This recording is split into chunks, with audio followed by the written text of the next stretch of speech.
السلام عليكم جميعا.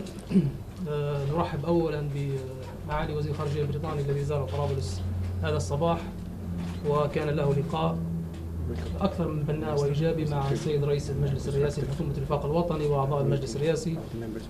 تطرقنا في اجتماع اليوم لعدة مواضيع.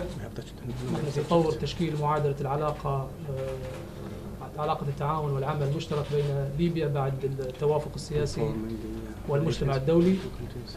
نحن ننظر لهذه الزيارة أن رسالة أخرى من المجتمع الدولي والاتحاد الأوروبي والمملكة المتحدة تحديدا، رسالة دعم سياسي لحكومة التوافق الوطني. طرقنا النقاش في أكثر من موضوع. سنترك المجال للسيد وزير الخارجية للحديث قليلا ثم نفتح باب الأسئلة إن شاء الله.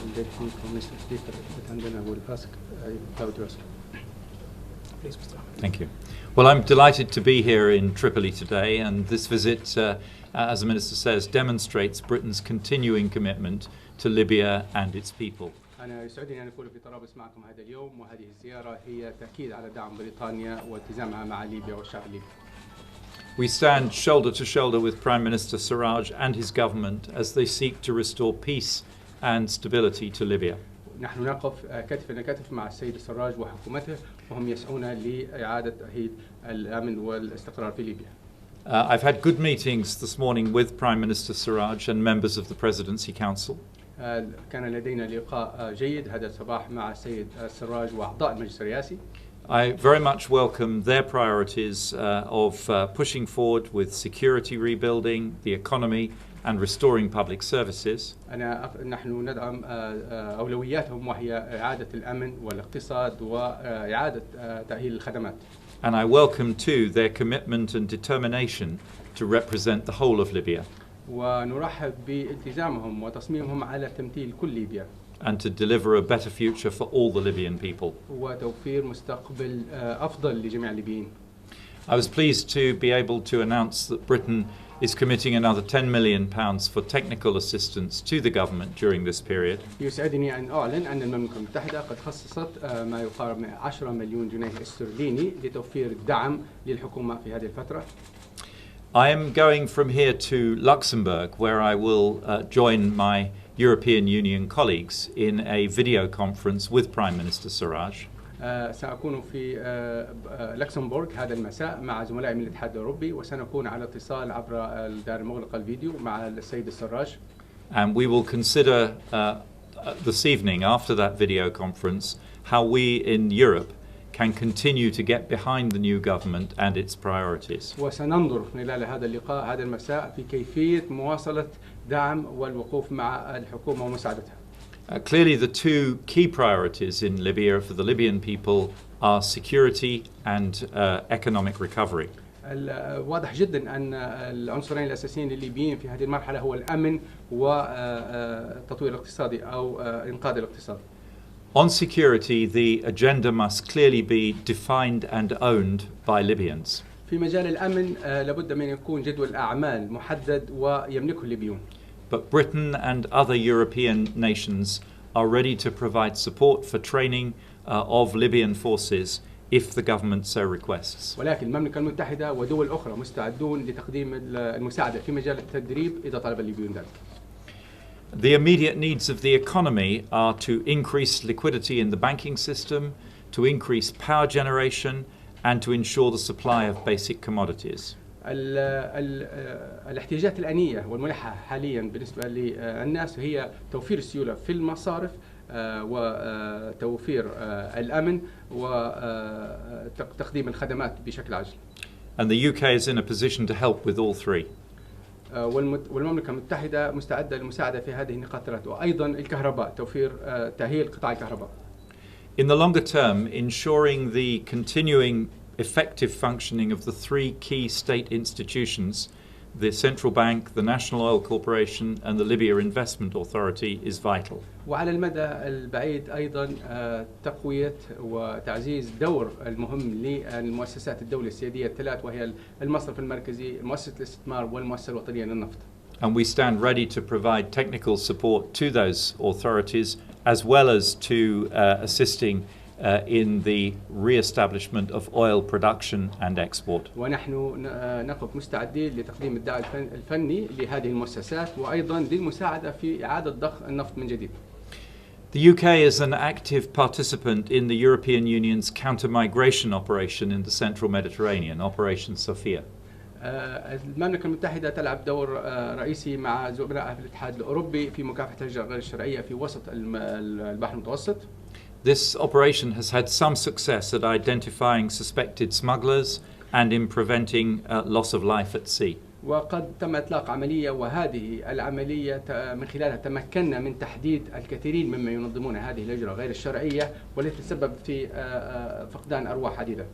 And we continue to discuss with the Libyan government how to extend this operation, including providing wider support to rebuild the Libyan Coast Guard. سننظر مع الحكومة الليبية في كيفية تمديد هذه العملية وهذه المهمة، وأيضا كجزء منها المساعدة في بناء خفر السواحل الليبي. That would enable the Coast Guard to tackle smuggling and trafficking of all kinds, and we stand ready to provide support to the Libyan government if it requests such سيساعد خفر support. السواحل الليبية في مواجهة التهريب وتهريب البشر، ونحن مستعدون للمساعدة في أي جانب يحتاجوه. Let me express my gratitude once again to the Prime Minister and the Presidential Council for taking the time to meet me today. دعوني أكرر امتناني العميق لرئيس الوزراء وأعضاء المجلس الرئاسي لإتاحتهم الوقت لاستقبالي اليوم. And I look forward to continuing to work with the Libyan government and to the early reopening of our embassy in Tripoli as soon as conditions allow. وأنظر إلى العمل في المستقبل مع الحكومة الليبية، ونتطلع لفتح أبواب سفارتنا في طرابلس حالما تسمح الظروف بذلك. Thank you. شكرا. شكرا جزيلا لمعالي وزير الخارجية. بالإضافة لما قال معالي وزير الخارجية فيما يتعلق بالمجالات المختلفة، تطرقنا لبعض الجوانب التي ممكن أن تلعب فيها بريطانيا كدولة لها تأثير في المجتمع الدولي ومجلس الأمن، وهي المسؤولة عن الملف الليبي في مجلس الأمن، يتعلق بجوانب حلحلة الإشكالات الإنسانية تحديدا الإغاثية، فيما يتعلق الأرصدة الليبية المجمدة في الخارج. معالي الوزير أشار أن هذه عملية قانونية معقدة، ولكن فيما يتعلق بنقص الدواء وما تشهده ليبيا والقطاع الصحي في ليبيا من مشكلات، أن بريطانيا ستقدم مساعدات فنية واستشارة فنية وقانونية فيما يتعلق بهذا الأمر. ولا من إيجابية هذا اللقاء نحن نفتح باب الأسئلة. سؤال لكل وسيلة إعلام لو سمحت. أحمد خليفة قناة الجزيرة. سؤالي للسيد فيليب خاموند. من اهتمامات الاتحاد الأوروبي مكافحة تنظيم الدولة الإسلامية، يأتي بالمرتبة الثانية بعد مكافحة يأتي بالمرتبة الأولى قبل مكافحة الهجرة غير النظامية. هل تتبلور لديكم أي فكرة واضحة حاليا بالتنسيق مع الجانب الليبي في مكافحة هذا التنظيم الذي يسيطر الآن بشكل كامل على وسط ليبيا ممثلا في مدينة سرت وكافة ضواحيها؟ Well, the two things are linked. One of the things we know about illegal migration is that it is often facilitated by terrorist organizations who make money from this traffic. لأن أدركنا أن الهجرة غير الشرعية توفر أيضا مساعدة لداعش. So I do not recognize a distinction. Fighting Daesh and fighting illegal migration is part of the same agenda. لا أرى اختلاف، ولكن أعتقد أن مكافحة داعش ومكافحة الهجرة غير الشرعية هو أمر واحد.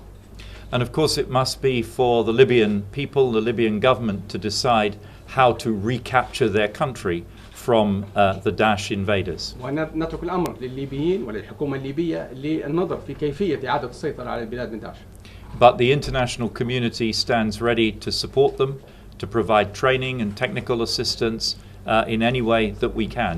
Once the government جاهزا لمساعدتهم وتوفير الدعم الفني في أي وجه أو وسيلة يروهم مناسبة. Once the government has established its plan. حتى إلى أن تخطط الدولة لخطط محددة لهذا الموضوع. Thank you. Jeremy Bone from the BBC, and if you could answer in English for our viewers around the world, it would be fabulous. Could you tell me why you believe this attempt to form a central government will be more successful than the other attempts since 2011? We've spent 2 years in the Libyan political dialogue that started in 2014, and I think it's the time now to pick the fruit of this long process. All Libyans participate in this process. And from the very beginning of the process of the Libyan dialogue, it was clear to everyone that the location of this government would be Tripoli, where the institutions of the sovereign institutions of the country, and the capital of Libya, Tripoli, and this symbolic is very important to all Libyans. And from political point of view, we as a government, we look and we deal with all Libyans. The approach we are following at the moment is inclusiveness, having everyone, talking to people in the east, talking to people in the south, and the west, of course. We have our parliament, which is going to be in Benghazi. We have this government is going to be in Tripoli, and it's in Tripoli at the moment. And this is a sign of unity to all the world. What about the militias? We're basically dealing and talking to them. They understand very well that this political dialogue and this Libyan political agreement stated clearly that they will be dealt with in a positive way. They will join the military institution. They will have to decide whether to join the army, whether to join the police, whether to be in the normal civil life. It's up to them, basically. We're talking to everyone. We're not marginalize any one of them. What if they don't want to? Well, 3 questions? Okay, go ahead. Sorry. سؤالي للسيد فيليب عباس ابراهيم خيالي قناه الرائد. كانت لبريطانيا تجربه فيما سبق في تدريب الجيش والشرطه عدد من افراد الجيش والشرطه. والكل يعرف ان هذه التجربه لم تنجح. صح. ما الذي سيختلف اذا ما تبنت بريطانيا تدريب الجيش والشرطه مره أخرى؟ Well, I think the circumstances here in Libya have changed. I think that the Libyan people are now tired, weary of fighting each other and looking to build a future for this country. أعتقد الأمور اختلفت هنا، البيئة اختلفت في ليبيا، الناس قلقوا وتعبوا من القتال. And also, of course, the Libyan people are conscious that they now have a common enemy in Daesh, seeking to establish a stronghold here. يدركون أن لديهم عدو مشترك وهو داعش.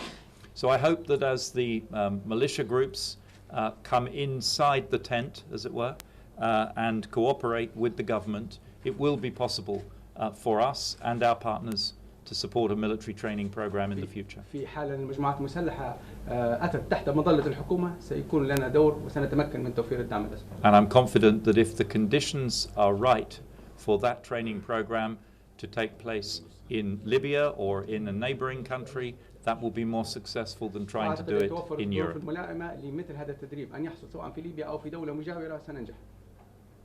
بالتأكيد سؤالك في خصوص موضوع داعش وتدريب الجيش، يجب التركيز على أن محاربة داعش تكون مشروع وطني من كل الليبيين. هو خطر ليس على الصعيد الوطني فقط بل على الصعيد العالمي ويمس كل الأطراف الدولية كذلك. One last question. تفضل آخر سؤال. طبعا بعد ساعات يعني سيعقد البرلمان جلسة لخصوص أعضاء الحكومة. سؤال طبعا في حال يعني عدم إعطاء الثقة والفشل يعني كيف تتعامل المجتمع الدولي والأمم المتحدة سيستمر التعاطي مع الحكومة خاصة ضد الدعم كما قلت يعني حتى قبل قليل أن هناك يعني أموال مسيرة في حكومة الوفاق. كيف سيكون التعامل مع هذا؟ Well, we're dealing with the government already. We recognize the government and we're working with the government. نحن ندعم الحكومة ونعترف بها. But we want to see the HOR deliver on its obligations under the Libyan political agreement. ونأمل أن يوفق البرلمان في الالتزام بمسؤولياته وفق الاتفاق الليبي. And I think I can speak for the whole international community in saying that we want to see a full, detailed implementation of the Libya political agreement. أعتقد أن أتكلم باسم المجتمع الدولي عندما أقول نحن نسعى لأن نرى تطبيق كامل للاتفاق السياسي. By all parties. من الجميع. Thank you. Thank you. Thank you. Thank you.